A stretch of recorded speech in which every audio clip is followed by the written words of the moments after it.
Waalaikumsalam.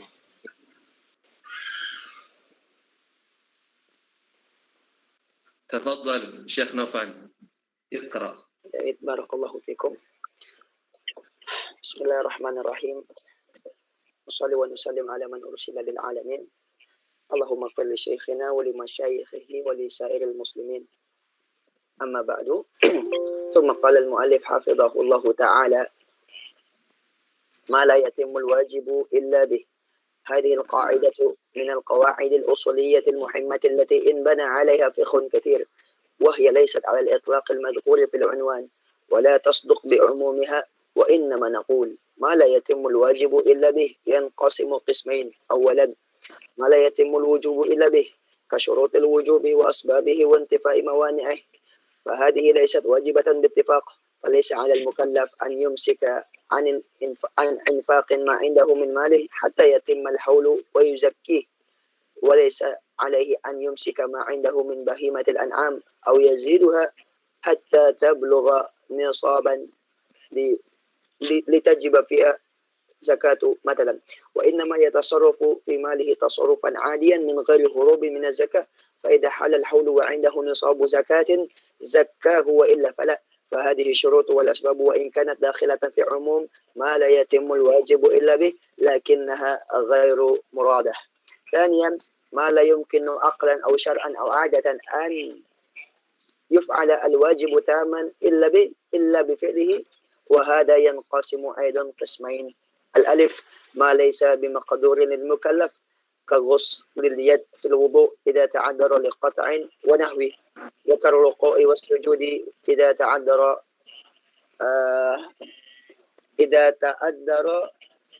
لبس في ظهره ونحو ذلك، فهذا خارج عن القاعدة فلا يجب باتفاق.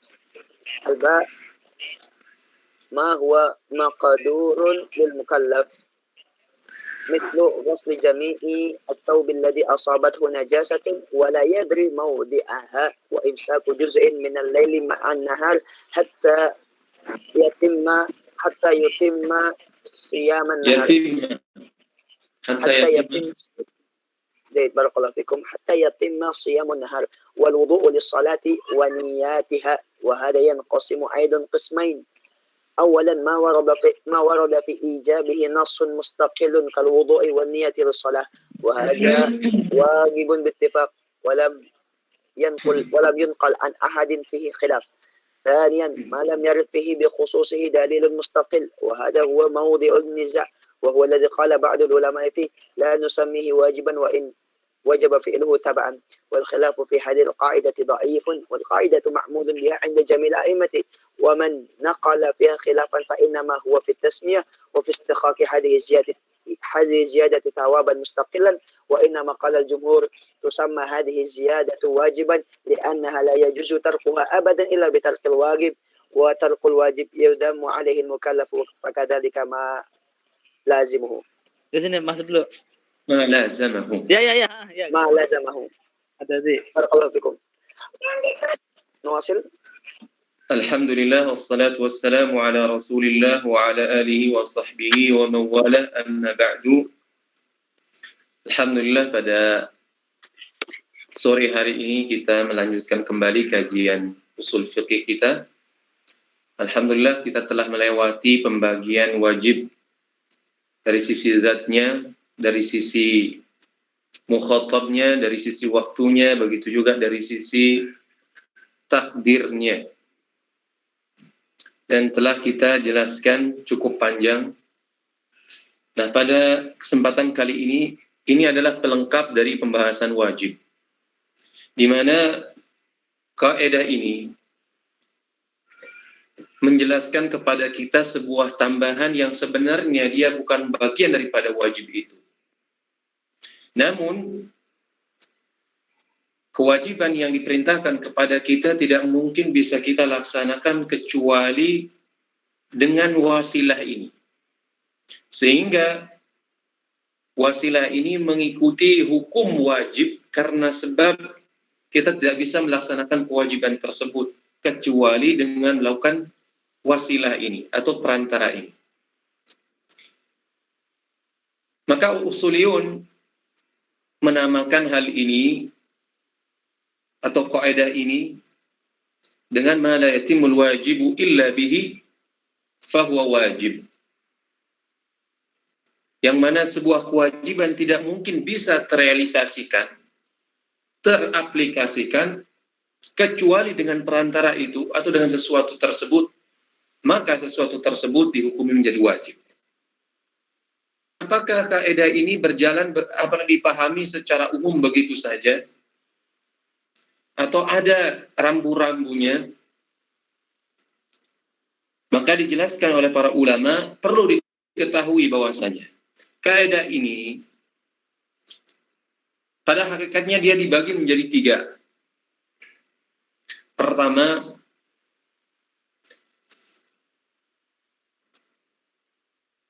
kondisi di mana seorang hamba tidak mampu melaksanakannya, artinya di bawah kendali manusia. Ketika dia di bawah kendali manusia, sekalipun dia menjadi syarat atau sekalipun dia menjadi sebab, namun tidak menjadi wajib.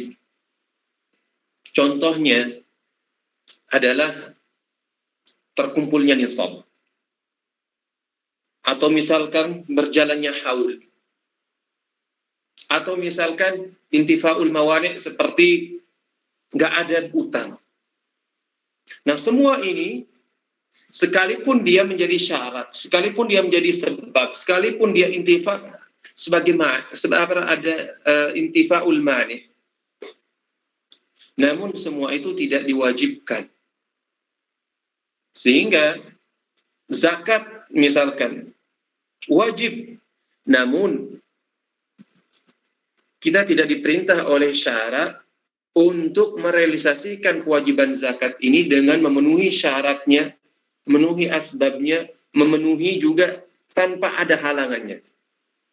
Baik dari sisi nisabnya, sebabnya, baik dari sisi haulnya misalkan, syarat wajibnya, baik dari sisi intifaul mani'nya, yaitu tidak ada hutang. Oleh karenanya, para ulama membedakan kondisi ini dengan kondisi yang nanti akan dijelaskan. Mereka katakan ma la yatimul wujub illa bihi falaysa biwajib. Nah, ini bedakan ma la yatimul wujub illa bihi. Jadi wujubuz zakah la yatimu illa bihi. Misalkan kewajiban zakat tidak mungkin akan bisa terrealisasikan kecuali dengan terpenuhinya beberapa syarat dan sebab, seperti terkumpulnya nisab, seperti terpenuhinya haul, dan seperti tidak ada hutang. Karena kadang ada nisabnya, ada juga misalnya terpenuhi, ada juga haulnya, namun ternyata dia terlilit hutang. Ketika dibayarkan habis, tidak ada nisab dan tidak mencakup semua nisabnya. Maka ketika itu dia tidak wajib zakat. Nah, kondisi seperti ini, apa hukumnya? Ma la yatimul wujub illa bi falaysa biwajib, kata para ulama. Jadi kita tidak diperintahkan untuk merealisasikan semua itu. Syarat dan sebab dan intifaul mawani' tersebut tidak wajib bagi kita untuk merealisasikannya. Karenanya hal tersebut tidak wajib bagi kita untuk melaksanakannya. Jadi syariat mengatakan kita wajib zakat. Ya, wajib zakat. Namun syariat tidak menuntut kita untuk mencapai atau mewujudkan syarat, sebab, dan menghilangkan mani'nya. Nah, ini ma la yatimul wujub illa bihi falaysa biwajib. Ini hal yang pertama. Dan semua itu tidak berada dalam kekuasaan dari hamba tersebut. Kemudian yang kedua, bagian yang kedua dari ma la yatimul wajib illa bihi, ma la yumkin aqlan, katanya, au syar'an au 'adatan an yaf'ala al-wajiba tamman illa bi fi'lihi. Dan bagian yang kedua ini, di mana seseorang tidak mungkin secara akal, secara syara' ataupun adat. Misalkan secara akal, kita katakan bahwasanya adanya atap pasti ada dinding. Nggak mungkin atap berdiri tanpa dinding. Maka keberadaan atap ini mewajibkan adanya dinding untuk menyangganya. Karena tanpa itu, maka nggak mungkin dibenarkan oleh akal. Atau syarak misalkan, kita nggak mungkin bisa melaksanakan sholat syar'i yang sesuai dengan tuntunan syar'i, bukan sholat dalam artian bersolat kepada Nabi, karena ada sebuah teka-teki dahulu, saya lupa karangannya Imam Al-Isnawi atau siapa, saya lupa bacanya. Jadi apa hukum, boleh nggak katanya saya melaksanakan sholat tanpa wudhu, tapi sah sholat yang saya laksanakan. Kata, oh iya, sah. Yang ketika dimaksudkan sholat di sini adalah sholat kepada Nabi Shallallahu Alaihi Wasallam, bukan sholat dalam arti sholat syar'iyah, yaitu sholat yang dimulai dengan takbir kemudian diakhiri dengan salam. Nah ini sebagai faedah saja. Artinya bagian kedua dari atau jenis kedua dari ma la yatimul wajib illa bihi, yaitu sebuah perbuatan di mana kita tidak mungkin bisa melaksanakan sebuah kewajiban, baik itu secara akal, dicerna oleh akal maupun secara syarak, kecuali dengan melaksanakan perantaranya. Namun hal ini dibagi menjadi dua, kata beliau. Pertama, kondisi yang demikian, pertama, tidak jadi sesuatu yang tidak bisa atau di luar kendali manusia, atau di luar kendali mukallaf lah. Contohnya seperti apa? Misalkan kita wajib, di antara syarat wudhu adalah wajib misalkan seseorang untuk mencuci tangannya. Namun kebetulan tangannya ini terputus sampai siku. Apakah dia wajib untuk misalkan mewujudkan adanya siku ini, atau mewujudkan adanya tangan sehingga dia mencucinya? Nah, ini tidak wajib, karena ini di luar kendali dia. Begitu juga misalkan ada orang yang sakit, misalkan untuk ruku dan sujud dia tidak bisa karena misalkan tulang tengkoraknya kering. Kalau seandainya dia ruku maupun sujud, maka ini akan berakibat fatal pada dirinya. Maka ketika itu kita katakan, sekalipun seharusnya seorang tidak bisa melaksanakan sholat dengan sebagaimana yang diperintahkan, kecuali dengan ruku dan sujud seperti yang diajarkan oleh Rasulullah SAW. Namun kondisi ini menghalangi hal tersebut. Nah, artinya di luar kendali manusia itu sendiri. Maka dia tidak wajib misalkan harus bagaimana tulang belakangnya harus diluruskan, harus diobati dan seterusnya. Begitu juga misalkan kalau kita katakan pada orang, wajib Anda menulis misalkan, sedangkan dia tidak memiliki tangan, bagaimana kita perintahkan dia menulis? Padahal dia tidak memiliki tangan. Artinya semua ini berada di luar kendali manusia itu sendiri. Maka ketika itu tidak wajib baginya.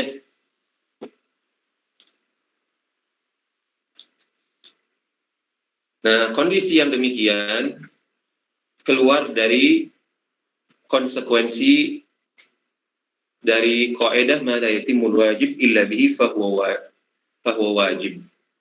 Jadi yang pertama tadi keluar, misalkan ma la yatimul wujub illa bihi falaysa biwajib, bahwasanya dia tidak masuk dalam keumuman dalil ma la yatimul wajib illa bihi fahuwa wajib. Kemudian yang kedua adalah kasus ini, ma laysa bimaqdurin lil mukallaf. Seseorang tidak mungkin melaksanakan sesuatu kecuali dengan perantara sesuatu itu. Namun kebetulan dia misalkan ada kekurangan sehingga tidak bisa melaksanakan kewajiban tersebut. Seperti tadi wudhu, yang seharusnya dia mencuci tangannya, namun kebetulan karena terpotong tangannya, maka dia tidak bisa mencucinya. maka ketika itu dia tidak masuk dalam kategori ma la yatimul wajib illa bihi fahuwa wajib. Berarti sisa yang terakhir, opsi yang terakhir kata beliau, ma huwa maqdurun lil mukallaf, di mana sesuatu itu mampu di bawah kendali orang, di bawah kendali seorang mukallaf ini. Dan ini pun tidak terlepas dari dua kondisi kata beliau. Pertama, namun sebelum saya akan menjelaskan pembagian beliau, kita ingin menyinggung masalah yang disebutkan oleh beliau di sini, yaitu misalkan katanya ghaslu jami'i thawb alladhi asabathu najasah wa la yadri mawdi'aha. Misalkan kita barangkali misalkan seseorang kena najis di salah satu pakaiannya, di salah satu bagian dari pakaiannya, dan dia lupa di mana sih letak najis tersebut. Nah, ini nggak mungkin dia akan misalkan menggunakan pakaian tersebut untuk sholat, untuk ibadah kepada Allah Subhanahu wa Ta'ala, kecuali dengan membersihkannya. Nah, ketika dia mau membersihkannya, dia lupa di mana letak najis tersebut, maka nggak mungkin dia bisa menggunakannya kecuali dengan mencucinya, dan mencucinya pun tidak tahu letaknya, maka dia wajib untuk mencuci pakaian tersebut secara keseluruhan. Lalu contoh yang kedua, imsaku juz'in minal lail ma'an nahar. Misalkan, nah ini mungkin bisa dikatakan sebagai kalau orang kita ketika kita berpuasa Ramadan ini, ketika kita puasa Ramadan, waktu sudah mendekati fajar misalkan. Kalau kita dikatakan ada waktu imsak, katanya. Kita misalkan waktu imsak, artinya masuk waktu fajar itu jam 5. Misal. Atau misalkan kalau zaman dahulu mereka melihat langsung. Melihat langsung ke langit misalkan. Wah, langitnya seperti apa? Karena mereka, mungkin ini gampang ketika mereka berada di daerah gurun, atau misalkan di sawah dan seterusnya. Kalau di perkotaan hal ini sangat sulit sekali. Makanya kalau orang ingin melihat waktu fajar masuk atau tidaknya, orang pada pergi ke laut, karena di sana bisa melihat. Nah ini, nggak mungkin katanya kita bisa yakin menjaga puasa kita ini dengan sempurna di waktu siang. Takut nanti dia masuk waktu siang, kalau jam 5 pas takutnya waktu tersebut bagian daripada waktu nahar, maka ketika dia masuk pada waktu siang atau waktu fajar, puasa kita nggak sah. Nah bagaimana caranya? Yaitu maka ketika kita tidak mungkin melaksanakan puasa dengan sempurna kecuali dengan menahan diri kita dari makan atau minum dari sebagian malam. Jadi sebelum masuk waktu fajar, ya barangkali 5 menit atau 10 menit misalkan, diperkirakan. Kita jaga waktu tersebut. Kita jaga, karena dikhawatirkan ketika dia tepat masuk waktu, misalkan kita masih makan, nah itu dikhawatirkan kita telah masuk waktu fajar. Dan ketika kita masuk waktu fajar, maka artinya kita tidak sah puasanya.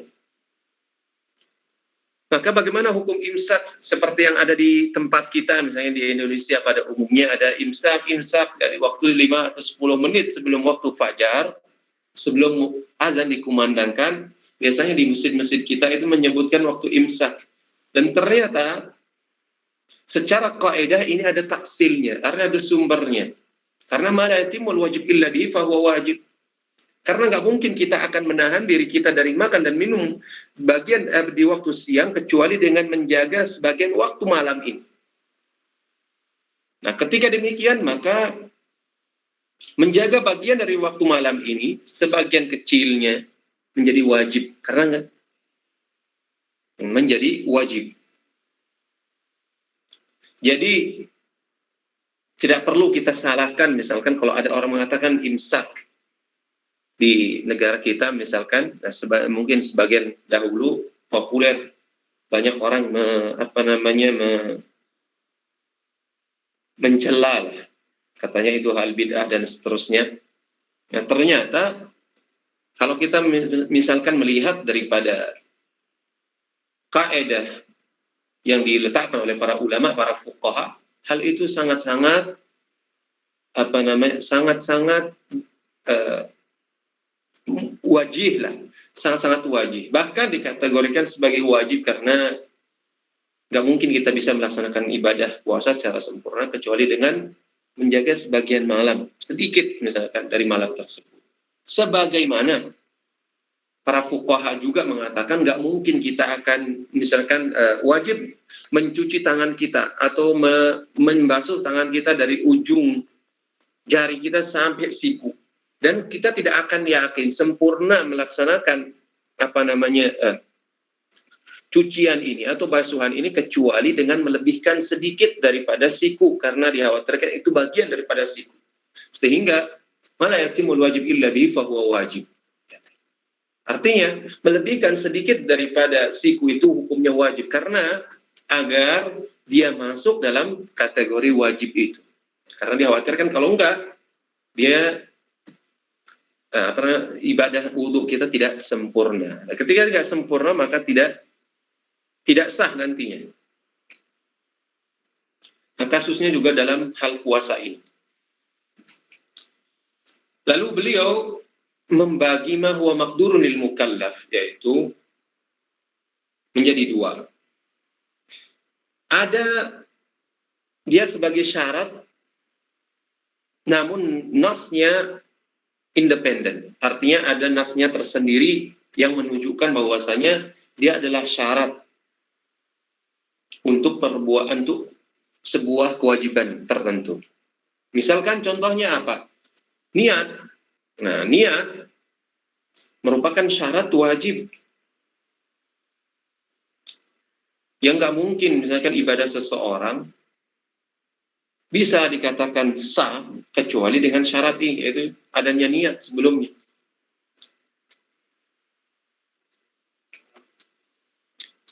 Jadi kalau tanpa niat dalam wudhu maupun dalam sholat, maka ini tidak mungkin sah ibadah sholat maupun wudhunya.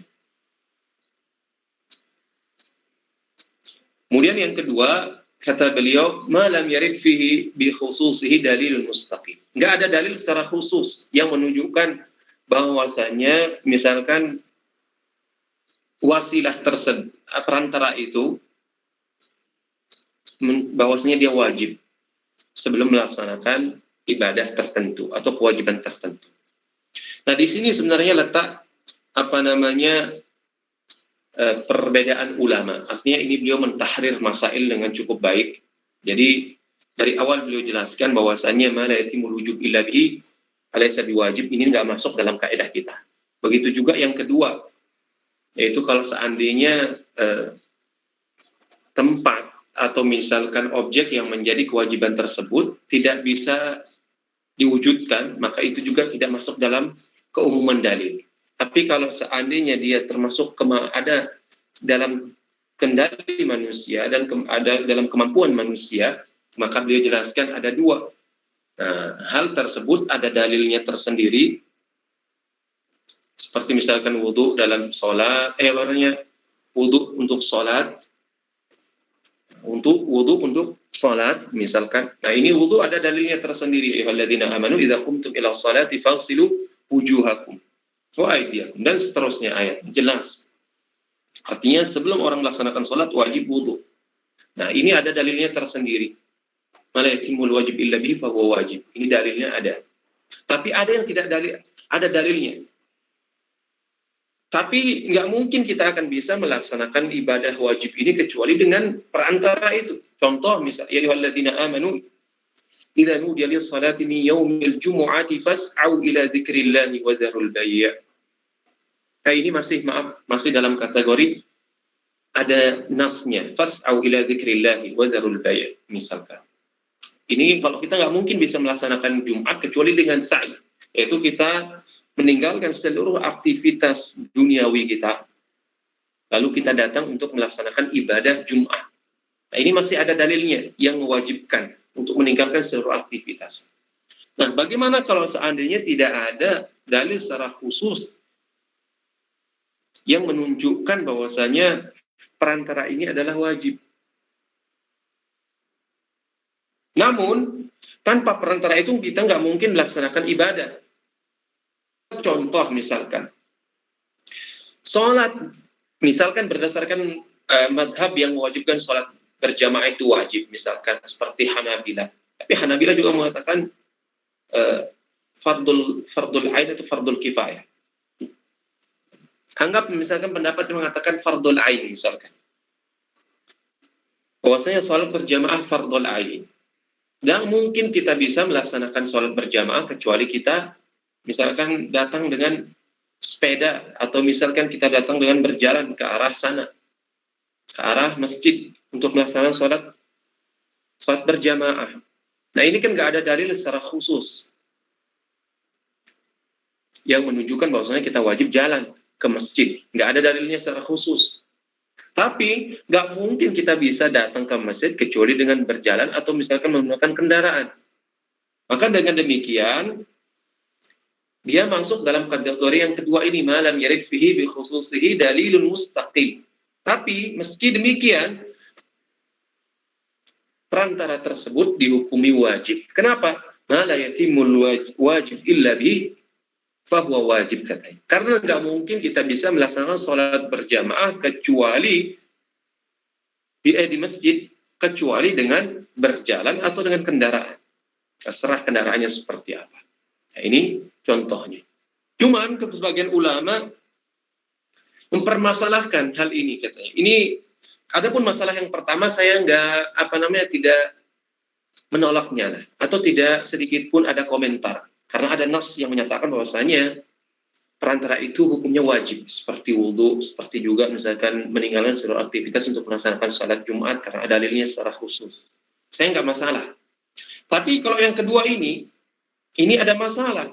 Karena pada hukum asalnya, misalkan berjalan, menggunakan kendaraan, dan seterusnya, ini kan hukum asalnya adalah mubah, tidak wajib. Tapi kenapa sekarang dihukumi wajib? Nah ini yang dipermasalahkan. Nah, tapi meski demikian mereka mempermasalahkan, tapi kami katakan katanya perbuatan tersebut sekalipun mungkin tidak wajib, tapi dia wajib dari sisi tabak, secara tabak, bukan sebagai lizati, bukan aslinya kalau bahasa kita. Dia hanya pengikut saja, dia menjadi wajib karena memang kita tidak bisa melaksanakan ibadah tersebut kecuali dengan lakukan perantara itu. Jadi dia wajib karena sebab tabak, mengikuti, bukan wajib dalam artian asli. Lalu muallif di sini mengomentari. Jadi perbedaan ulama dalam hal ini, dalam bagian yang kedua ini, merupakan perbedaan yang lemah. Karena hal tersebut terbantahkan oleh realita sendiri. Mereka yang mengatakan kami tidak namakan sebagai wajib, sebagian mengatakan itu wajib, karena mereka sepakat untuk mengamalkan dalil ini. Jadi khilafnya cenderung kepada khilaf lafzi. Khilaf dalam retorika saja, penamaan saja. Adapun pada hakikatnya mereka semua mengamalkan. Wallahu a'lam. ومن فروع هذه المسألة أولا إذا اشتبهت أخته بأجنبية اشتباها لا يمكن معه معرفة المحرمة عليه منهما بأي طريق وجب عليه ترك نكاح الاثنتين ويؤيده حديث دع ما يريبك إلى ما لا يريبك ولكن لو اشتبهت أخته بنساء قرية لا يهرم عليه النكاح من نساء تلك القرية لأن القاعدة هنا عارضتها قاعدة أخرى وهي قاعدة العبرة بالغالب لا بالنادر. ثانيا إذا اشتبهت الميتة بمذكاة wajib ijtinabuhuma ma'an li'anna ihdahuma mansusun ala tahrimiha wal ukhra la yatimmu ijtinabul haram illa bijtinabiha. Thalithan idza asabat an-najasatu tarafan min thawbihi kalkummi مثلا ولم يعرف موضعها فإنه يغسل ما يتيقن بغسله أنه غسل النجاسة وحينئذ يكون قد غسل ما وجب غسله بالنص وما لا يتم فعل ذلك الواجب إلا به. رابعا إذا امتنع المدين من سداد الدين وعنده إقار زائد عن حاجة السكنة وجب عليه بيعه لسداد الغرماء فإن امتنع أجبره القاضي. Ya, lalu setelah musannif atau muallif hafizahullah menjelaskan secara teoritis, beliau lalu menjelaskan beberapa masail yang dibangun di atas kaidah ini, ma la yatimul wajib illa bihi fahuwa wajib. Di antaranya adalah idza ishtabahat ukhtuhu bi ajnabiyyah ishtibahan la yumkin ma'ahu ma'rifatul mahramah alaihi. Ma'rifatul muharramati alaihi, maaf. Minhuma bi ayyi tariqin. Masalah misalkan kalau dia punya saudari perempuan dan kebetulan saudarinya ini mungkin dia lupa, tidak tahu wajahnya seperti apa dengan orang asing. Lalu kalau dia misalkan pingin berbicara atau pingin dekat dan sebagainya, tidak mungkin dia bisa meninggalkan salah satu yang haram. Misalkan dia tidak tahu ini saudarinya atau ini orang lain. Artinya dia tidak bisa meninggalkan, sedangkan berbicara kepada orang lain, misalkan dengan melihat secara langsung lah, misalkan seperti melihat berkenalan atau dan sebagainya, misalkan saling tinggal satu rumah atau dan sebagainya, dan nggak mungkin. Artinya sesuatu yang haram tidak mungkin, nggak boleh dia lakukan.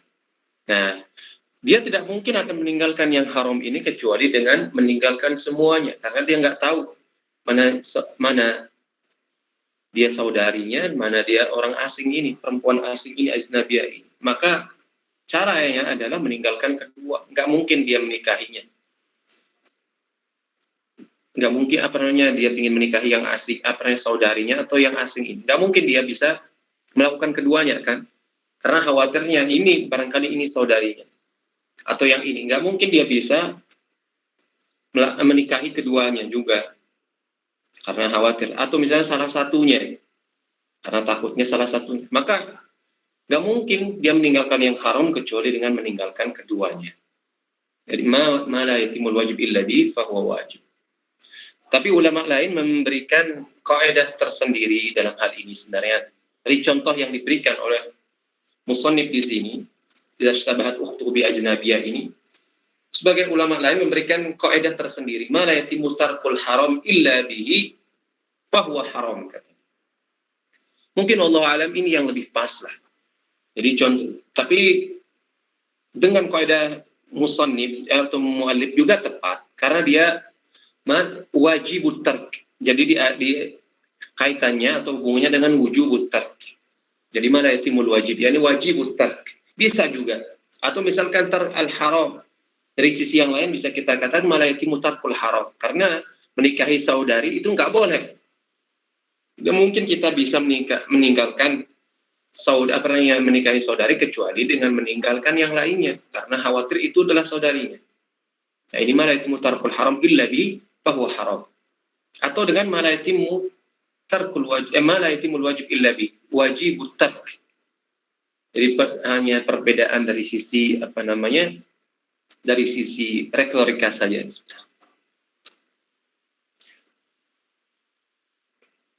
Tapi tercampurnya saudari perempuan dengan wanita asing ini tidak diglobalkan. Misalkan terbatas kepada kampung tertentu yang kita kenal semua orangnya lah. Nggak mungkin satu kabupaten atau satu kecamatan kita katakan Ma la yatimul wajib illa bihi fahuwa wajib. Misalkan dia tidak tahu kalau seandainya dia punya saudari ini, baik saudari sepupu, sesusuan atau saudari beda ibu atau beda bapak misalkan. Dia tidak tahu, dia nggak kenal misalnya, tapi ruang lingkupnya besar, misalnya kecamatan atau misalnya kabupaten atau provinsi, tidak mungkin kita katakan kepadanya ma la yatimul wajib illa bihi fahuwa wajib. Akhirnya orang tersebut nggak jadi nikah. Nah, ini muskilah, artinya jadi mudarat kepadanya, nggak mungkin. Oleh karenanya, oleh para ulama, kalau seandainya kaidah ini dilepaskan begitu saja, ma la yatimul wajib illa bihi, pada kasus kita ini, kasihan orang ini, harus ada pembatasnya, harus ditaksis lah, harus sedikit ditaksis atau dibatasi, bahwasanya tercampur dalam satu kampung tertentu, misalnya satu kampung lah, yang mungkin orang tersebut bisa yang saling bertautan, berhubungan satu dengan yang lainnya.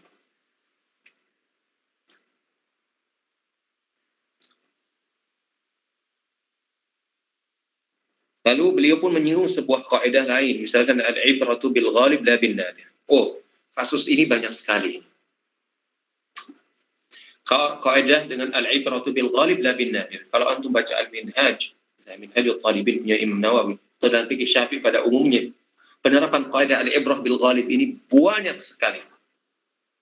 Bisa mungkin dikumpulkan dari bab taharah sampai akhir, banyak sekali sering beristidlal dengan al-ibrah bil ghalib la bin nadir. Misalkan contoh dalam sholat, misalkan seorang yang mukim, dia tidak mendapatkan air, tapi wajib baginya untuk mengulangi sholatnya. Misalkan dia sholat dengan tayamum, mukim sholat dengan tayamum. Kata Syafi'iyah, wajib dia mengulangi kembali sholat tersebut ketika mendapatkan air. Kenapa? Karena ketika orang dalam kondisi mukim, itu sangat nadir sekali orang nggak ada air. Maka mereka menggunakan muttarid lah, kaidahnya al-ibratu bil ghalib la bin nadir. Misalkan ketika misalkan Syafi'iyah mewajibkan orang yang keluar, misalkan sesuatu yang keluar dari dari kubul maupun dubur ini, kan wajib dicuci, wajib dibersihkan, istinja wajib. Artinya kullu ma kharaja minas sabilain itu semuanya wajib dicuci. Nah, bagaimana kalau seandainya apa sih ilahnya, katanya talawuz dan seterusnya, atau misalnya ta'abudi. Nah, bagaimana seandainya yang keluar adalah batu, artinya nggak ada sedikit pun pengaruh lah, kalau seandainya batu atau sesuatu yang keras yang tidak akan mempengaruhi, bagaimana hukumnya? Wajib juga dicuci, katanya al-ibratu bil ghalib la bin nadir. Ini kaidahnya muttarid, artinya berlaku di semua tempat. Kita tidak ingin panjang lebar dalam hal ini. Kemudian contoh yang kedua, idza ishtabahatil maitatu bimuzakkah. Ini juga bangkai dengan hewan yang disembelih. Ini tercampur dan tidak mungkin kita misalkan untuk menghindarinya, karena barangkali yang kita makan ini adalah bangkai, yang tidak kita makan ini adalah tidak bangkai. Misalkan kalau ada kambing, ini sudah dipotong. Nah, ini kambing yang tidak dipotong.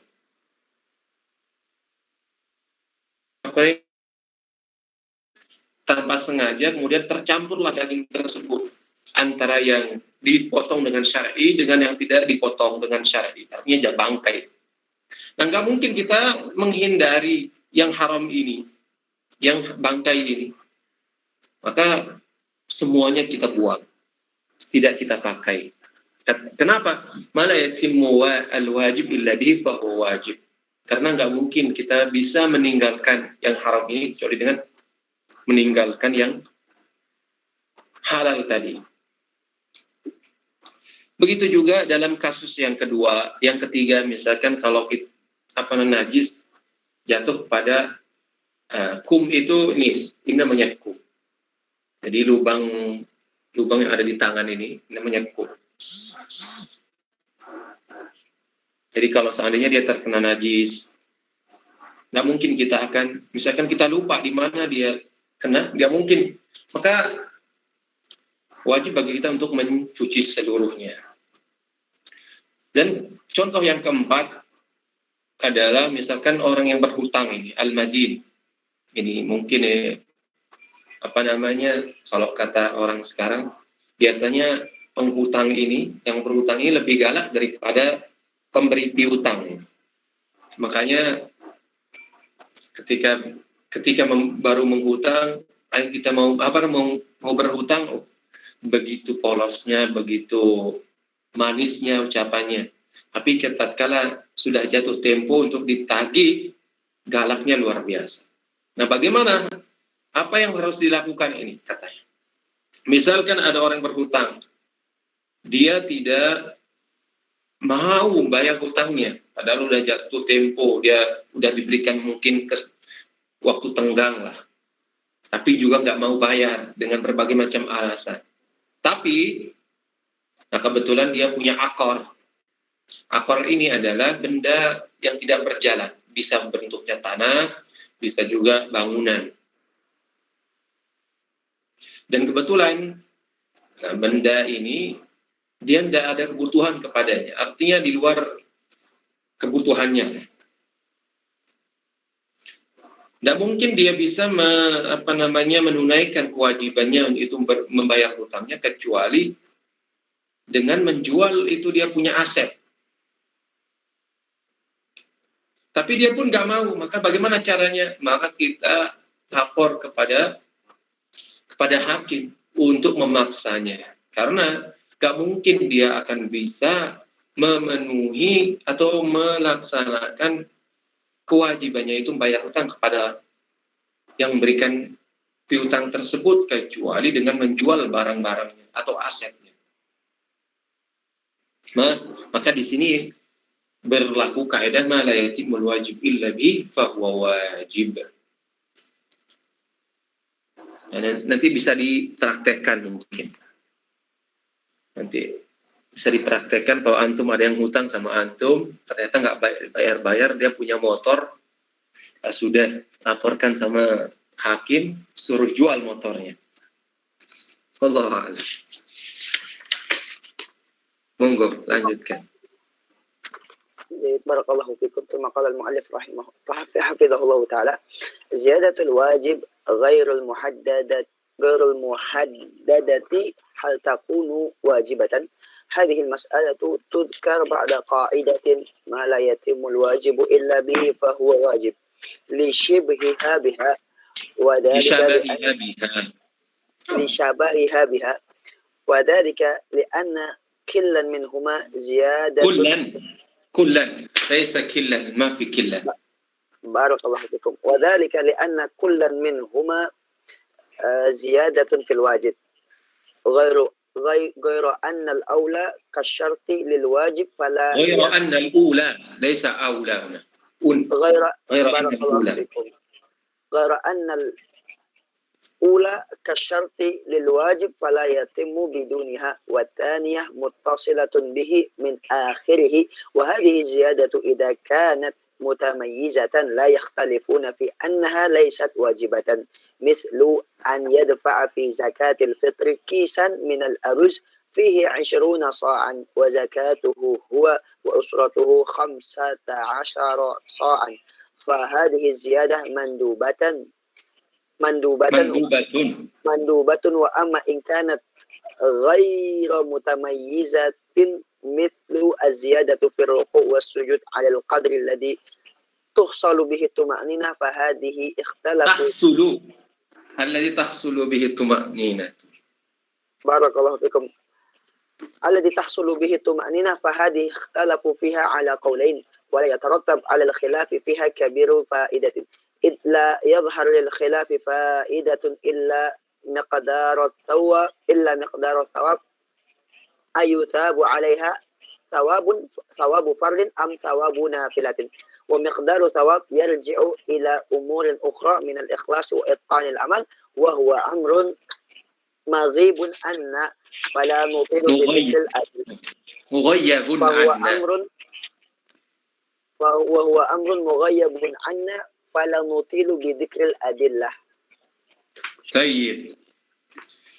Ini masalah masih berkaitan dengan pembagian wajib yang keempat sebenarnya, yaitu wajib dari sisi muqaddar atau ghairu muqaddar. Tapi beliau akhirkan karena ada kaitannya dengan masalah yang ketiga tadi, ma la yatimul wajib illa bihi. Tapi enggak masalah. Jadi dalam kasus ini beliau ingin jelaskan kepada kita bahwa masalah ini katanya disebutkan setelah kaidah ma la yatimul wajib illa bihi karena ada keserupaan lah dengannya. Kenapa? Dari sisi apa sih keserupaannya? Ada persamaannya? Karena kedua-duanya itu merupakan tambahan bagi hakikat wajib itu sendiri.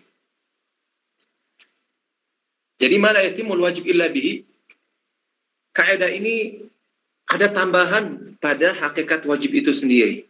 Jadi misalkan seperti la yatimul wajib illa bihi, karena perantara itu kan jadi hukumnya wajib, ini merupakan ziyadah pada wajib.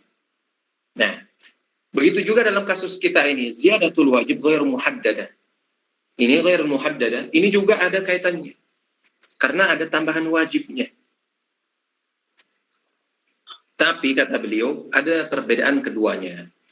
Kaidah yang ma la yatimul wajib illa bihi dengan kaidah al-wajib ghair muqaddar ini katanya ziyatul wajib ghair muqaddar ini ada perbedaannya. Adapun kalau ma la yatimul wajib illa bihi itu seperti syarat. Artinya enggak akan ada namanya masyrut kecuali ada syaratnya. Jadi masyrut misalkan salat, ini masyrut. Syaratnya apa? Yaitu wudu. Jadi enggak mungkin ma la yatimul wajib illa bihi fa huwa wajib. Jadi nggak mungkin akan terrealisasi sholat kecuali dengan ada syaratnya. Tapi kalau yang kedua ini, kaidah yang kedua yaitu ziyadat al-wajib ghairal muhaddadah. Nah, dia tidak demikian. Dia bukan bimanzilati syarat. Artinya dia bukan syarat atas kewajiban itu yang harus ada tatkala ada yang diwajibkan itu sholat. Ini enggak katanya.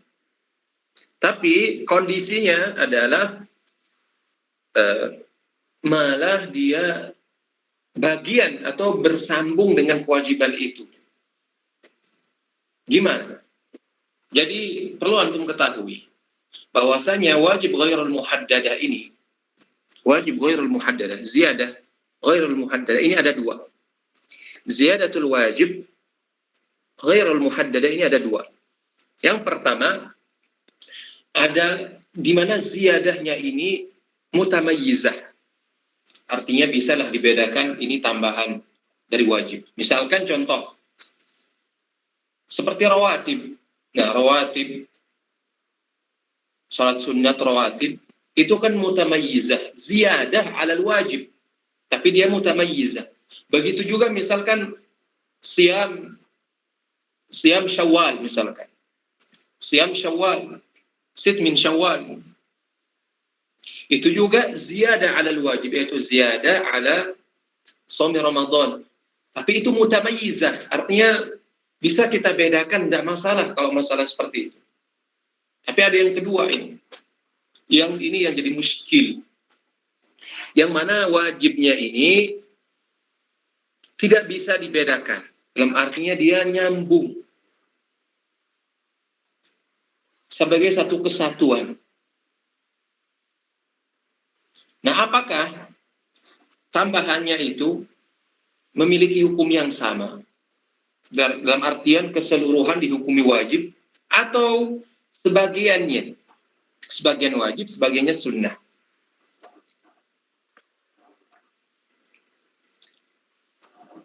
Mu'allif hafizahullah dalam hal ini menyinggung keduanya. Nah, yang kedua ini adalah contohnya rukuk dan sujud. Tumakninah dalam rukuk dan sujud. Berapa sih standar tumakninah dalam rukuk dan sujud, kata beliau? Apakah satu kali bacaan, misalkan subhana rabbiyal azim atau subhana rabbiyal a'la, udah setelah itu udah dianggap tumakninah standarnya misalnya. Atau misalkan kalau dia lebih, misalkan subhana rabbiyal azim dia baca 2 kali, 3 kali, sampai mungkin 100 atau 40 kali misalkan. Nah, apakah tambahannya itu tumakninah yang panjang karena panjang bacaan itu termasuk juga bagian daripada wajib, dihukumi wajib keseluruhan, atau sebagiannya wajib? Misalnya apa gerakan yang pertama yang dikatakan sebagai ruku, yaitu yang namanya ruku pertama, yaitu yang wajibnya. Adapun tambahannya dikatakan sebagai sunnah. Nah, dalam hal ini ada dua pendapat ulama. Pertama, pendapat jumhur yang mengatakan tambahannya adalah, adapun wajibnya adalah ma yantalib alaihi ism. Apa yang dikatakan? Itu masuk dalam kecakupan nama sebagai tumakninah. Nah, misalkan 1 kali ya udah. Selebihnya itu bukan bagian daripada kewajiban. Tapi menurut Abu Ya'la dari kalangan Hanabilah, ini pendapat Abu Ya'la, kalangan Hanabilah mengatakan enggak. Semuanya itu dikategorikan wajib. Kenapa? Karena semuanya berasal dari satu perintah, yaitu perintah wajib. Ketika dia bersumber dari satu perintah, yaitu perintah wajib, dan tidak dibedakan satu dengan lainnya, maka kita hukumi dia adalah wajib keseluruhan. Itu kata Abu Ya'la. Tapi kita katakan kepadanya, apa kira-kira apa jawabannya? Ada yang bisa memberikan jawaban?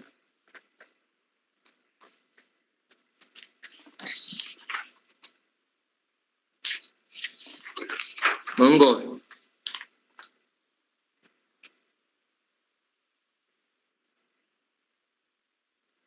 Ada yang bisa memberikan jawaban? Di mana kita bilang sama Abu Ya'la, wahai Imam,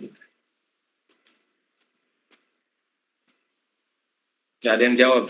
Kita katakan kepada bahwasanya tambahan tersebut tidaklah wajib. Dalilnya apa? Buktinya kita boleh meninggalkannya. Sesuatu yang boleh ditinggalkan tidak disifati sebagai wajib.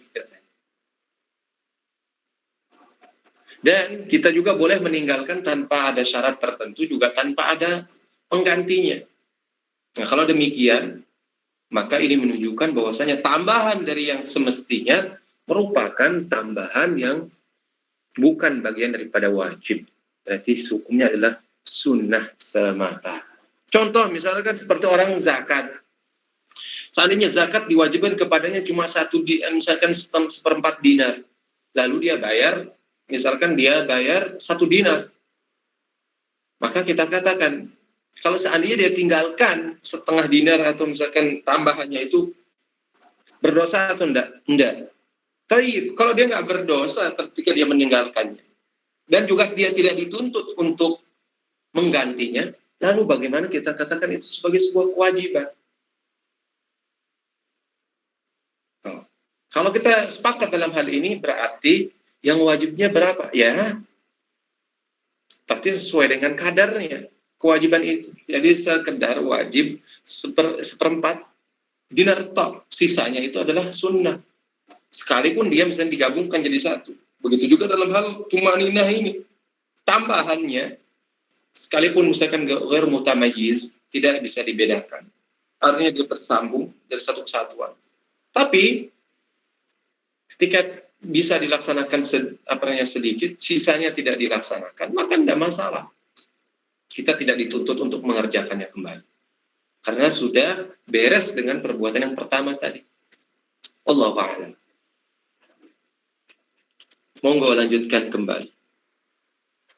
Barakallahu fikum. Tsumma qala al-muallif hafizahullah ta'ala al-mandubu ta'rifuhu wa turuqu ma'rifatih. Al-mandubu fil lughah ismun maf'ul min an-nadb wa huwa ad-du'a fayakunu ma'na al-mandub al-mad'u ilayh وفي الاصطلاح هو ما طلب الشرع فعله طلبا غير جازم. ويعرف كون الفعل مندوبا بطرق كثيرة منها: أولا الأمر المقترن بما يدل على جواز الترك، كالأمر في قوله تعالى فكاتبوهم إن علمتم فيهم خيرا. فالأمر بمكاتبة العبيد للندب، لأن النبي صلى الله عليه وسلم لم يشدد على الصحابة في مكاتبة عبيدهم، بل أقرهم على إمساك الأرقاء مع علمه بما فيه من الخير. ثانيا الترغيب فيه بذكر ثوابه من غير أمر، كقوله صلى الله عليه وسلم من قال لا إله إلا الله وحده لا شريك له له الملك وله الحمد وهو على كل شيء قدير 10 مرات كان كمن أعتق 4 أنفس من ولد إسماعيل، متفق عليه. ثالثا بيان محبة الله للفعل، كقوله صلى الله عليه وسلم كلمتان خفيفتان على اللسان ثقيلتان في الميزان حبيبتان إلى الرحمن سبحان الله وبحمده سبحان الله العظيم، متفق عليه. رابعا مدح فاعله، كقوله تعالى وعباد الرحمن الذين يمشون على الأرض هونا وإذا خاطبهم الجاهلون قالوا سلاما. خامسا فعل الرسول صلى الله عليه وسلم للفعل تقربا من غير أن يأمر به، مثل الاعتكاف.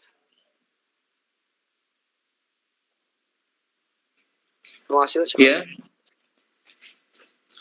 al-mandub kayaknya definisinya sudah cukup ma'ruf bagi kalian semua, para ustadz, para ikhwah, bahwasanya nadab itu diambil dari kata al-mandub dari nadab yang artinya doa, ya seruan, panggilan. Adapun secara istilah telah ma'ruf definisinya, yaitu ma talaba syar'u fi'lahu talaban ghairu jazim. Jadi perbuatan yang diminta oleh syarak untuk melakukannya tanpa permintaan yang tegas. Dan mandub ini ada caranya untuk mengenalinya. Jadi beberapa sekitar ada 5 hal, misalkan disebutkan oleh oleh mu'alif di sini. Kalau dalam kitab saya Taqribul Usul ila Ilmil Usul, saya sebutkan sekitar 7 lah. Sekitar 7 hal yang saya sebutkan bagaimana kita mengetahui bahwasanya fi'il, sebuah perbuatan, dihukumi mandub. Tapi kita mencukupkan dengan apa yang disebutkan oleh mu'alif di sini. Pertama, beliau katakan sebuah perintah ketika dia al-amr al-muqtarin bima yadullu ala jawazi tark. Di perintah yang diiringi perintah, namun perintah tersebut diiringi bahwasanya dia diboleh tinggalkan. Contohnya ya, ayat tadi disebutkan fakatibuhum inna alimtum fihim khaira. Dan juga sebelumnya kita telah menjelaskan tentang ayat ini. Bahwasanya di antara contoh mandub adalah membebaskan budak mukatab. Dan kita juga telah jelaskan siapa sih budak mukatab itu pada pertemuan sebelumnya, yaitu budak yang membebaskan dirinya sendiri dengan membayar. Jadi dia bekerja, misalkan anggap dengan bayar cicil kepada tuannya. Berapa lama, misalnya setahun atau 2 tahun, terserah lah. Sesuai dengan kesepakatan antara budak dengan tuannya. Jadi dia diberikan kelonggaran oleh majikannya untuk bekerja, misalkan berapa harganya, lalu dia membayarnya dengan cara cicil. Nah ini dalam ayat, misalkan kita lihat fakatibuhum. Fakatibuhum. Ini kalau kita lihat secara mujarrad begitu saja, maka kita lihat, wah, ini mungkin bagi pemula dalam ilmu usul fikih karena tahu kaidah al-amru lil wujub ini termasuk, misalnya fakatibuhum ini termasuk fi'il amr. Dan fi'il amrnya adalah dalam sighat if'al. Berarti setiap sighat if'al yang datang dari dalam Al-Quran, dalam hadis atau kalam syari' pada asalnya dibawa kepada perintah. Dan asal dari segala perintah adalah wajib. Maka fakatibuhum in alimtum fihim khaira, maka hukumnya adalah wajib untuk memukatabah dengan kewajiban kepada majikan untuk mukatabah dengan budaknya. Tidak demikian. Jadi ayat ini sekalipun mungkin zahirnya adalah mewajibkan, namun pada prakteknya tidak demikian. Buktinya Nabi Shallallahu Alaihi Wasallam di zaman beliau banyak para sahabatnya memiliki budak. Demikian beliau tidak memerintahkan mereka untuk untuk membebaskan budaknya dengan cara mencicil, yaitu membeli dirinya sendiri. Nah, ini menjadi qarinah atau indikator bahwasanya membebaskan budak dengan cara menjual dengan cara membayar si budak itu dengan cara mukatabah ini tidak wajib, namun hal tersebut anjuran. Kenapa? Karena dalam syariat kita lihat bahwasanya banyak kafarah ketika kita melanggar sesuatu. Misalkan ketika kita melanggar ibadah, sumpah dan seterusnya, pasti syariat sering menyebutkan al-itq, yaitu tahrir raqabah. Ketika membunuh, misalkan ketika melanggar sumpah, ketika melanggar puasa, syariat menganjurkan untuk membebaskan budak. Artinya syariat itu sekalipun tidak secara total membebaskan budak, namun syariat menuju ke sana, yaitu ingin membebaskan budak sebesar-besarnya, sehingga tidak ada perbudakan lagi. Namun bukan meniadakan 100%.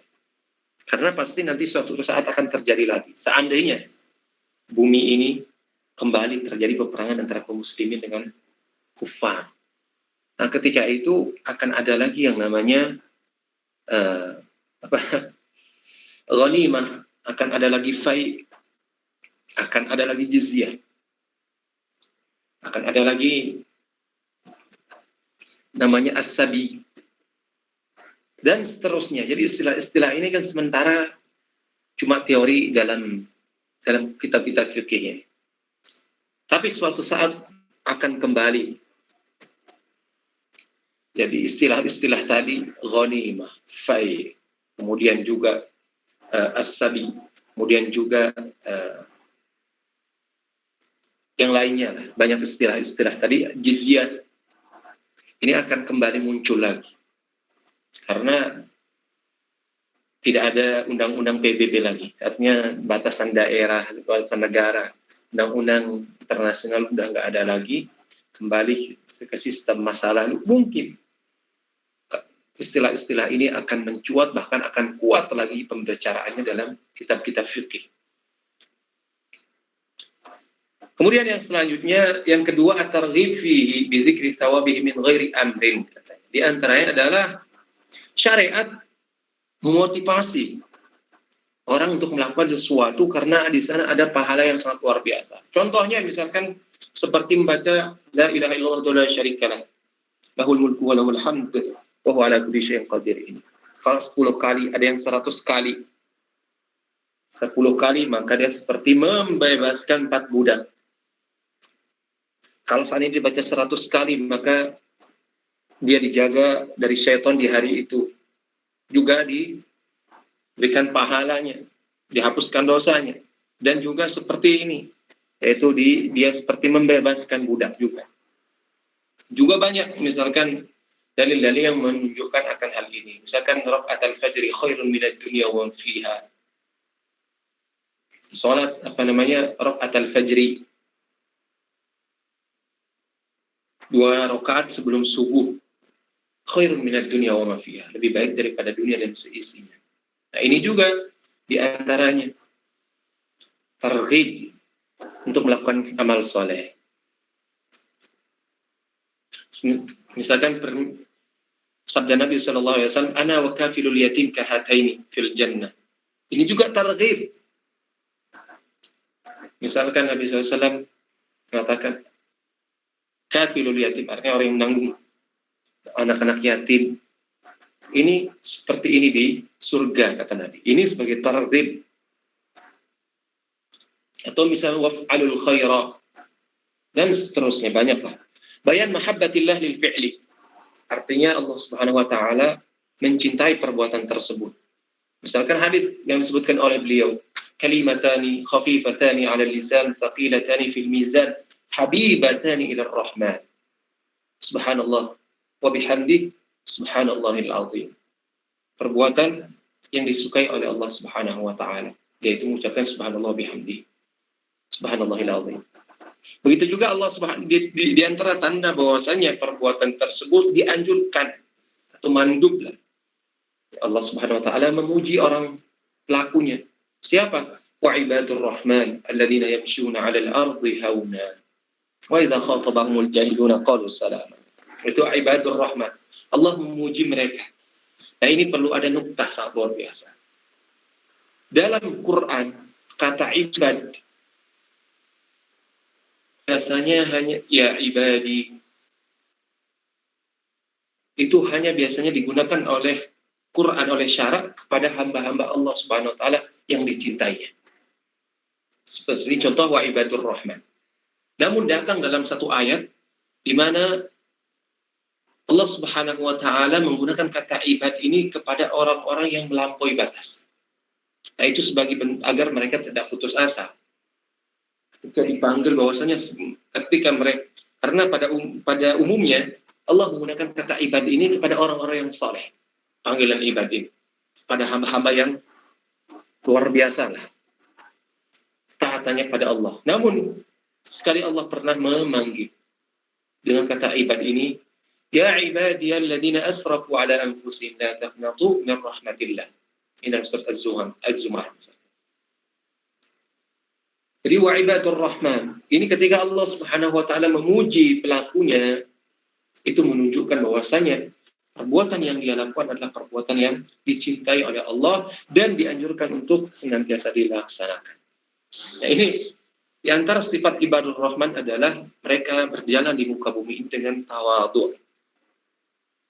Begitu juga tatkala mungkin orang-orang jahil memelecehkan mereka dan seterusnya. Nah, ini seperti di medsos, kita harus siap-siap ini. Di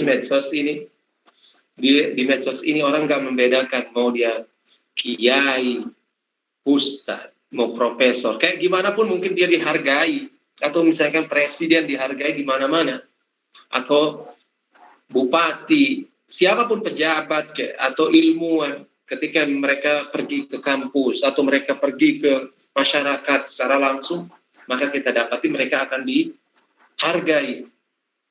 Namun ketika mereka main medsos, nah ini siap-siap ya. Harus ayat ini hadir terus di hadapan kita. Wa idza khatabahumul jahiluna qalu salama. Oke. No problem, artinya tinggalkan saja, nggak usah digebrak atau nggak usah dihiraukan lah, atau apalagi diladeni. Ini semakin gede nanti kepalanya. Kadang juga kita di medsos ini mungkin untuk saya pribadi, untuk kita semua lah, agar berusaha menulis sesuatu yang tidak menimbulkan polemik nasional yang biasanya tidak akan habis-habisnya untuk dibahas orang. Semaksimal mungkin menghindari dari segala bentuk polemik. Kemudian yang terakhir yang beliau sebutkan, cara untuk mengetahui bahwasanya perbuatan tersebut adalah perbuatan yang mandub. Fi'lur Rasul sallallahu alaihi wasallam katanya. Jadi Nabi SAW melakukan sesuatu dalam bentuk taqarrub, tapi beliau tidak memerintahkan kita untuk, artinya memerintahkan sebagai bentuk kewajiban. Misalkan i'tikaf. I'tikaf di bulan Ramadan sangat-sangat dianjurkan, tapi meski demikian Rasulullah SAW terus menjaganya.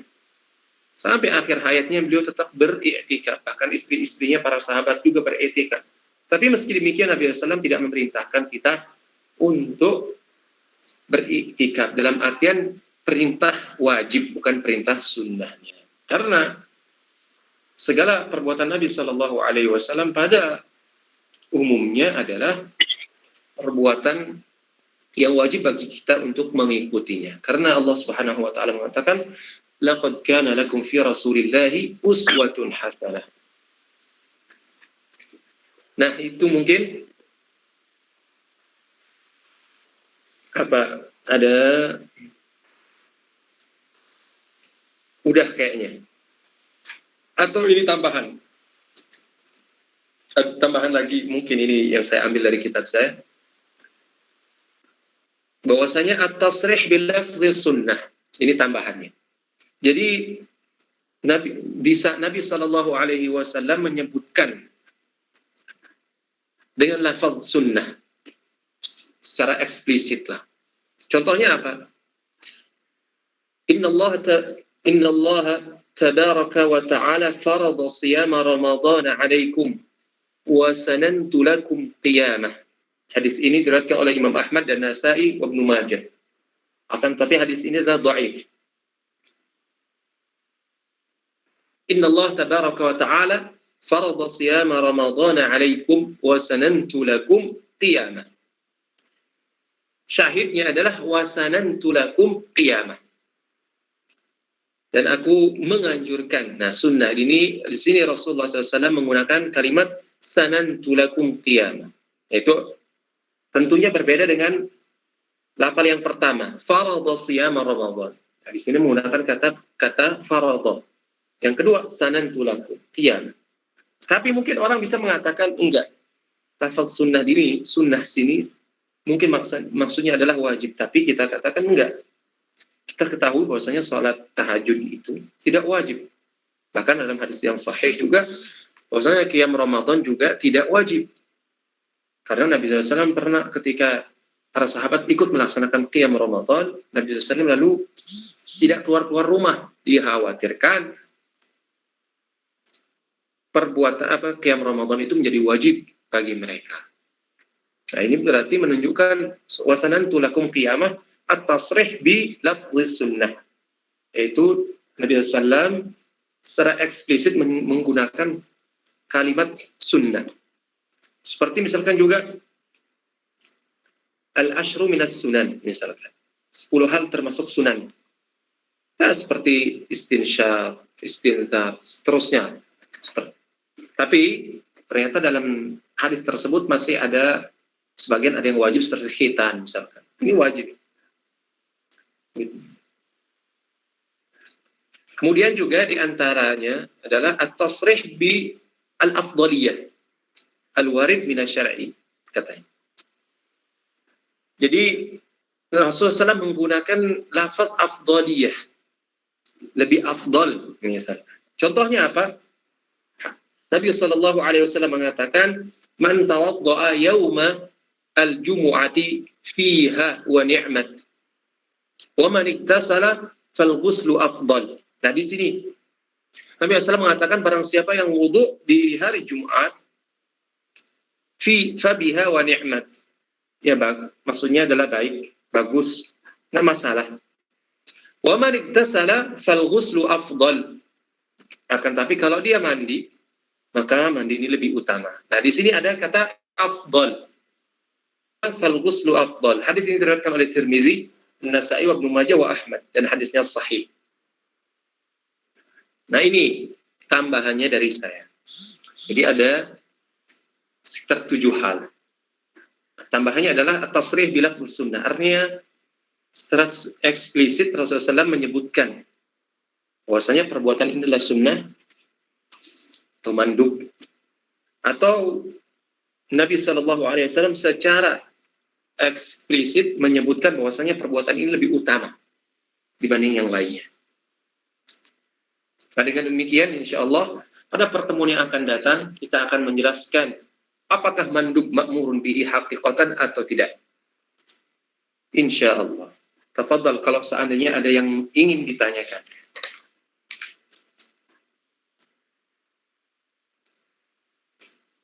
Itu jangan lupa di absennya.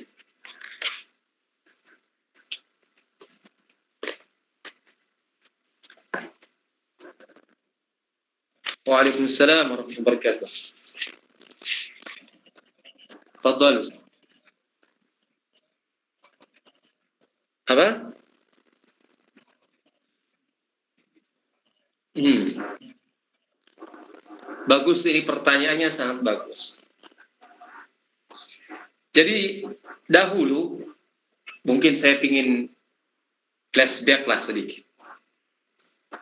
Maqasidus syariah dan usul fiqih, apakah dia satu kesatuan atau dia ilmu yang berbeda? Nah, ini perlu diketahui. Dahulu ulama yang pertama kali menyinggung masalah maqasidus syariah adalah Imamul Haramain dalam kitabnya Al-Burhan. Nah, di sana beliau mulai menyinggung masalah apa sih maksud syar'i dari syariat ini keseluruhan. Beliau menyinggung bahwasanya maqasidus syar'i itu ada 5 hal. Ini masih tidak secara runut. Cuman beliau menyinggung bahwasanya maksud syar'i dari ini untuk menjaga agamanya, untuk menjaga jiwa, akal, harta, begitu juga menjaga kehormatan dan seterusnya. Lalu kemudian hal ini disempurnakan oleh muridnya, yaitu Imam Al-Ghazali. Mulai menyebutkan secara eksplisit 5 hal ini, bahwasanya dalam, jadi ada daruri, kemudian haji, kemudian tahsini, kemudian tatimmah lah. Apa sih maksudnya daruri? Nah, tadi itu. Jadi 5 hal tadi, maksud dari syar'i ini adalah 5 hal tadi, yaitu menjaga agama dan seterusnya. Namun itu masuk dalam kategori daruri, di mana kalau seandainya dia maksud daruri ini rapuh, maka akan hancur, mafsadatnya luar biasa. Misalkan kalau hal agama ini kalau nggak dijaga, maka bisa hancur banyak hal. Begitu juga kalau jiwa ini nggak dijaga, maka akan hancur banyak hal. Begitu juga dalam hal kehormatan, harta dan seterusnya. Artinya kerusakan luar biasa akan muncul. Kalau haji lebih turun lah. Artinya kita nggak bisa kalau kita tinggalkan hal tersebut, ini akan menjadi kesulitan bagi kita. Seperti jual beli, misalkan seperti jual beli salam lah, artinya kita bayar dulu nanti barangnya belakangan. Nah, ini jual beli salam. Atau misalkan seperti sewa. Sewa ini kan kadang kita bayar dulu, baru kita menikmati kadang, dan menikmati barang yang kita gunakan ini pun tidak langsung ketika itu, kadang masih bertahap. Artinya nggak langsung, padahal dia menerima mungkin uangnya langsung, tapi manfaat yang kita terima sifatnya nggak langsung. Nah, ini kan hal-hal yang sifatnya haji, yang kita butuhkan. Nah, kalau ini nggak dibuka oleh syariat, maka ini akan menimbulkan kesulitan juga. Atau sifatnya adalah setelah haji adalah tahsini. Misalkan dia jadi dia tidak langsung misalkan menunjukkan hal tersebut merusak, namun dia sebagai keindahan lah bagi syariat, seperti misalkan mencuci, atau juga menunjukkan akan keindahan dan bagusnya syariat kita, seperti misalkan masalah najasah ini, atau masalah jilbab. Jilbab itu termasuk juga maksud syar'i, tapi dia dalam kategori tahsini. Makanya kalau misalkan orang berobat, kalau seandainya dia harus menyingkap sebagian daripada auratnya, dibolehkan oleh syariat. Karena apa? Karena ada maksud daruri yang mesti dia ingin capai, wujudkan, seperti sakit atau melahirkan seterusnya. Atau misalkan najis, mencuci. Ini kalau misalkan seseorang, misalkan, tapi bukan berarti ya maksud tahsini ini bukan berarti dia tidak wajib, bukan berarti tidak wajib ketika saya katakan demikian. Tidak. Dia ada yang wajib, ada yang sunnah, dan seterusnya. Seperti mencuci dan seterusnya, ini adalah wajib. Tapi kembali kepada kisah tadi.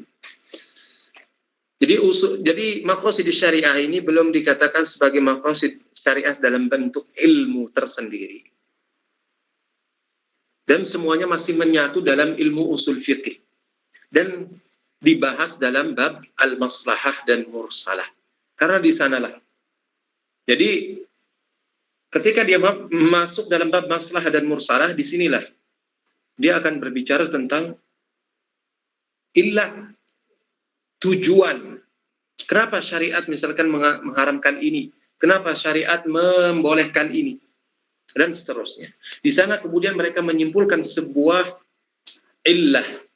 Nah, dari illah itu kemudian mereka melebarkan makna kepada kasus-kasus lain sehingga tercakup dalam satu payung hukum.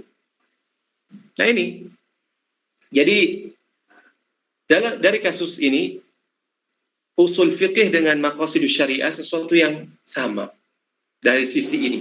Namun kemudian, seiring dengan perjalanan, ternyata maqasidus syariah ini lalu dibahas secara tersendiri.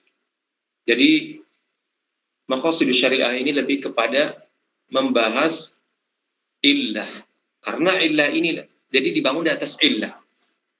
Karena tanpa kita menetapkan kasus ini, mengatakan bahwasanya syariat Islam ini mu'allal, atau ahkamullah atau af'alullah ini mu'allal, maka nggak mungkin kita membangun maqasidus syariah. Ketika kita yakin bahwasanya ahkamullah ini mu'allal, karena Allah Subhanahu wa taala menyifati dirinya sebagai hakim. Karena seorang yang hakim nggak akan meletakkan sesuatu kecuali ada manfaatnya, ada mudarat yang dihindari, dan ada manfaat yang ingin diwujudkan. Ini hakim. Karena nggak mungkin seseorang, misalkan kita saja sebagai manusia, walillahil matsalul a'la, kita saja meletakkan undang-undang, apa saja itu, kita pasti ada tujuannya. Bagaimana dengan Allah Subhanahu wa taala yang menyifati dirinya sebagai hakim? Pasti ada tujuannya. Ketika kita menyatakan ada ini, maka ketika kita telah tetapkan bahwasanya ahkamullah wa syar'uhu mu'allal, artinya berillah, maka dari sinilah kemudian kita nanti bisa menerapkan maqasid syar'i. Kenapa Allah Subhanahu wa taala misalkan mewajibkan ini? Kenapa mewajibkan ini? Melarang ini? Dan seterusnya. Contoh kecil misalkan. Contoh maqasid syar'i dalam Quran banyak sekali. Kaila yakuna dulatan bainal aghniya'i minkum. Nah, di sini Quran menjelaskan atau menaskan bahwasannya kenapa dilarang misalkan harta ghanimah itu hanya diberikan kepada sebagian orang saja. Karena itu diharapkan daul kaila yakuna dulatan bainal aghniya'i minkum. Jadi kalau bahasa sekarang apa ya namanya itu, bahasa modernnya. Dikuasai oleh sebagian orang saja. Apa namanya itu? Stop. Ya itulah maksudnya. Saya lupa. Monopoli. Dia dimonopoli, maaf. Misalkan dimonopoli oleh sebagian orang. Kaila yakuna dulatan bainal aghniya. Di sini Quran memberikan nas. Maksud dari kenapa ini diberikan kepada semuanya, tidak agar tidak dimonopoli oleh sebagian orang saja. Begitu juga kenapa Quran mengatakan ya ayyuhalladzina misalkan innallaha ya'murukum inna salata tanha 'anil fahsya'i wal munkar. Kenapa kita salat? Kata Quran memberikan di sini. Maksud daripada salat ini tujuannya adalah inna salata tanha 'anil fahsya'i wal munkar. Jadi ketika orang mampu melaksanakan salat dengan sebaik mungkin, maka tujuannya adalah salat ini mencegah orang dari perbuatan keji dan munkar. Nah, di sini Quran telah menyebutkan secara eksplisit maksud daripada pelaksanaan salat itu sendiri. Kalau secara umum ada yang mengembalikan tujuan syariat itu cuma satu katanya, atau dua. Ini yang dikatakan oleh Al-Iz Ibnu Abdissalam, yaitu tahsilul jalbul masalih wa dar'ul mafasid. Jadi tujuan daripada syariat ini secara keseluruhan cuma dua ini katanya. Jalbul masalih, yaitu mendatangkan, mewujudkan maslahat, dan yang kedua adalah dar'ul mafasid, meniadakan atau meminimalisir yang namanya mafsadah.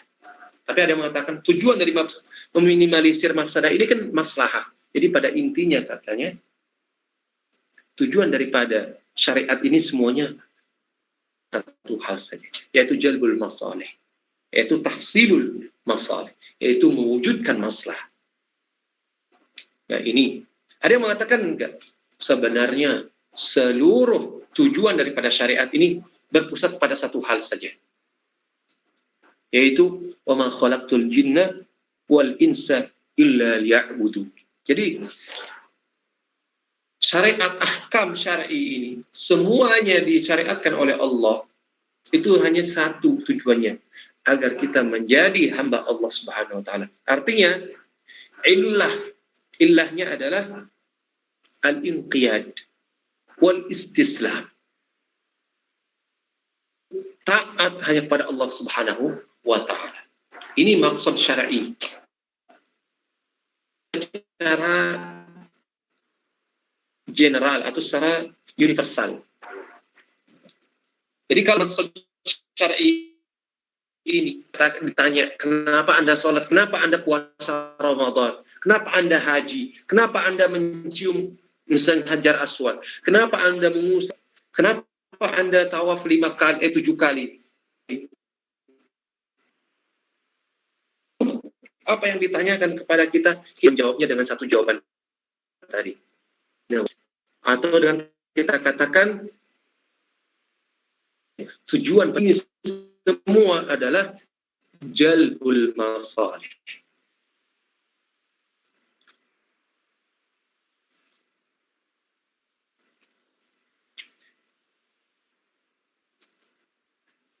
Jadi dari sisi ini, ketika ilmu maqasidus syariah ini dipisahkan, dia dianggap daripada usul fiqih. Jadi kepada makna yang sifatnya tidak terlalu mendalam. Tapi maqasidus syariah ini lebih melihat kepada wakilnya, kondisi sehingga kita kalau seorang dokter misalkan tepat kepada pasiennya. Nah, dengan maqasidus syariah seolah-olah usul fikih satu sisi. Jadi dari sisi misalkan ayat ini mengatakan ini, wah ini misalkan ayat ihtimal mengandung kemungkinan ini. Lalu misalkan dengan kaidah lainnya. Padahal mungkin untuk ditarjih dengan maqasid syar'i. Contoh misalkan i'tibarul ma'alat ini kan termasuk melihat maksud syar'i. Kasus Umar lah radhiyallahu anhu. Kasus Umar radhiyallahu anhu. Beliau abad ini sudah mulai main-main dalam hal, lalu beliau akhirnya menetapkan bahwasanya kali jatuh itu dianggap talak bain, bukan talak satu. Karena orang ini sudah tentang masalah talak ini. Akhirnya beliau memiliki pikiran maqasid. Ini kalau seperti ini terus, ini bisa jadi main-mainan. Nah, ini sangat berbahaya. Kesimpulan, beristinbat bahwasanya talak syar'i, talak 3 ini Adapun dalam Sahih Muslim katanya dalam hadis Ibnu Abbas itu bahwasanya adapun talak 3 di zaman Nabi dan di zaman Abu Bakar dan 2 tahun di zamannya Umar katanya termasuk di antara talak 3 itu dianggap sebagai jatuh talak 1. Tapi anehnya Al-A'imah Al-Arba'ah tidak ada satupun yang melaksanakan. Padahal dia disebutkan dalam hadis Muslim. Tapi katanya karena hadis tersebut dianggap mu'allal. Ada illahnya, mu'allal. Ada illahnya. Imam Ahmad sendiri biasanya yang begitu menjaga, Imam Ahmad, Imam Syafi'i, Imam Malik, dan seterusnya. Artinya yang memiliki tahu hadis tersebut kenapa tidak diamalkan oleh Imam Ahmad. Nah, kata beliau katanya, saya merasa segan untuk menyelisihi banyak sahabat. Artinya banyak daripada sahabat yang mengatakan bahwasanya pendapat tersebut setuju dengan pendapat Umar. Nah ini kan gak mungkin sahabat begitu banyak, apalagi sekelas Umar untuk meninggalkan sebuah hadis yang sahih. Nah ini menjadi celah untuk menolak hadis tersebut sekalipun itu di Sahih Muslim.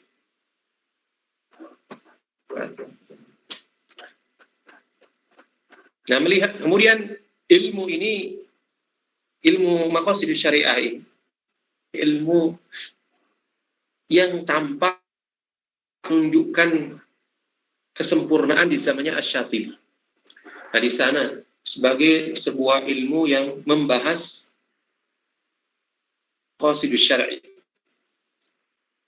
Nah ketika itu maka maqasidus syariah ini sampai-sampai dijadikan oleh Asy-Syatibi sebagai salah satu di antara syarat mujtahid, syarat ijtihad.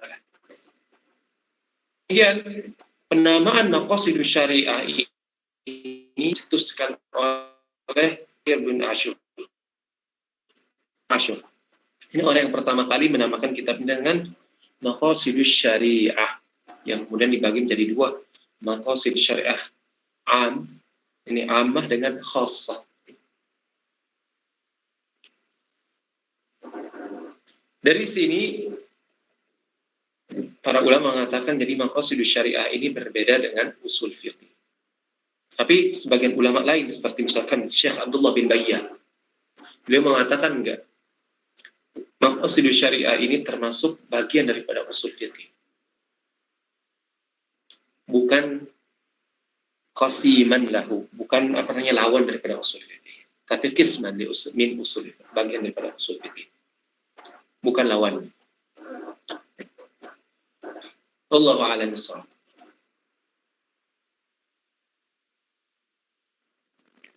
Afwan.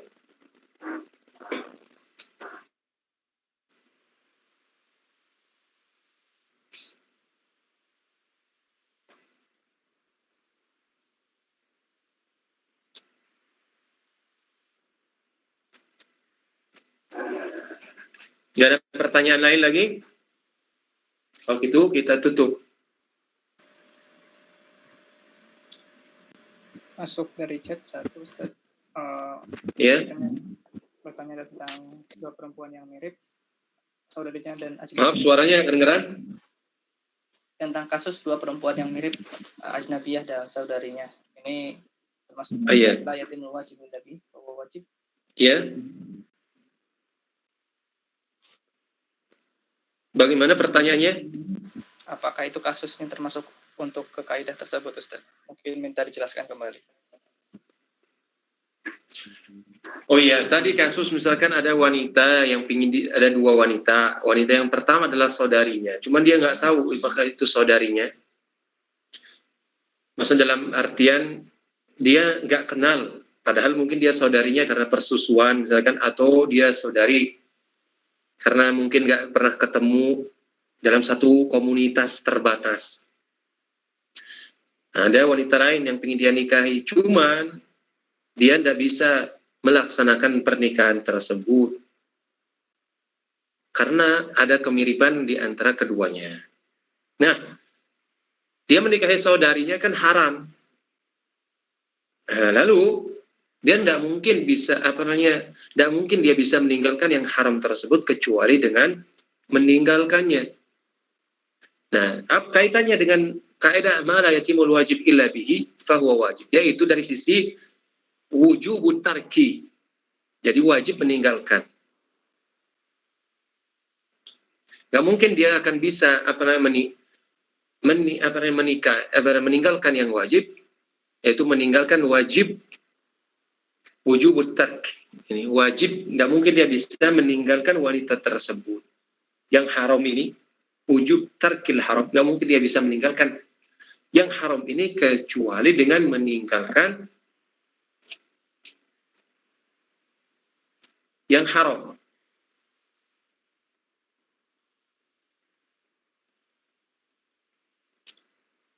Karena wajib hukumnya meninggalkan yang haram. Tapi dia tidak bisa meninggalkan yang haram itu kecuali dengan meninggalkan yang lainnya, yaitu dengan perantara tersebut.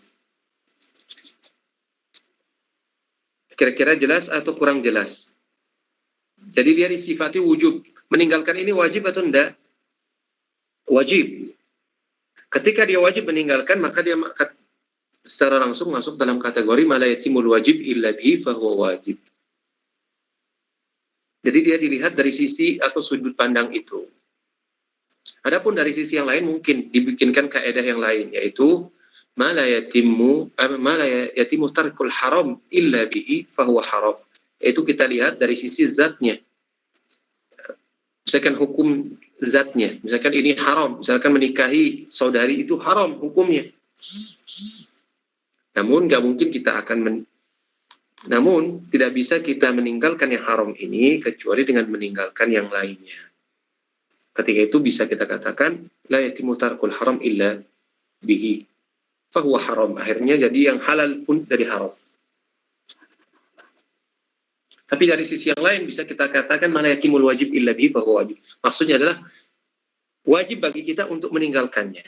Nah, ketika kita wajib meninggalkannya, maka nggak mungkin hal ini bisa terrealisasi kecuali dengan meninggalkan yang lainnya juga, ya. Yang ada syak di sana, ada keraguan di sana. Mudah-mudahan jelas.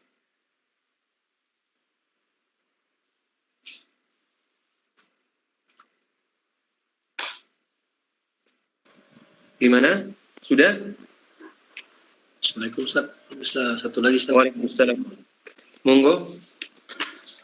Kaidah ma la yatimul wajibu illa bihi ini lebih cenderung ke usul fikih atau ke kaidah fikih Ustaz? Ya, kaidah fikih, kaidah usul fikih. Di kedua-duanya bisa masuk. Ada beberapa kaidah dalam usul fikih ini yang termasuk kaidah fikih. Seperti urf. Urf itu termasuk di antara kaidah fikih dan juga usul fikih. Misalkan juga at-taisir, al-masyaqqah tajlibut taisir. Itu juga masuk dalam kategori usul fikih dan fikih. Ada kalau kitab guru saya ini yaitu Dr. Profesor Sulaiman Ar-Ruhaili.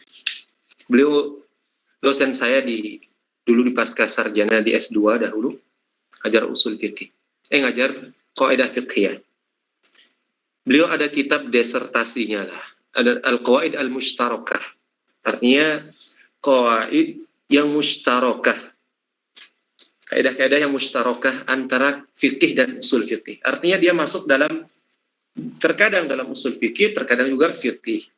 Nah, di antaranya tadi, ma la yatimul wajib illa bihi fahuwa wajib. Ini termasuk di antara kaidah yang masuk dalam kedua ilmu ini. Wallahu a'lam.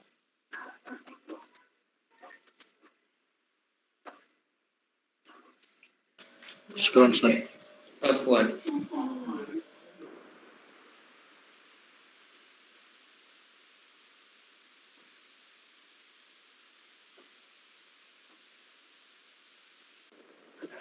Kita tutup dengan doa kafaratul majlis. Subhanakallah wa bihamdika asyhadu an la ilaha illa anta astaghfiruka wa atubu ilaik. Insyaallah kita temu dalam pertemuan yang akan datang. Assalamualaikum warahmatullahi wabarakatuh. Waalaikumsalam warahmatullahi wabarakatuh. Jazakallah khair Ustaz. Barakallahu fikum.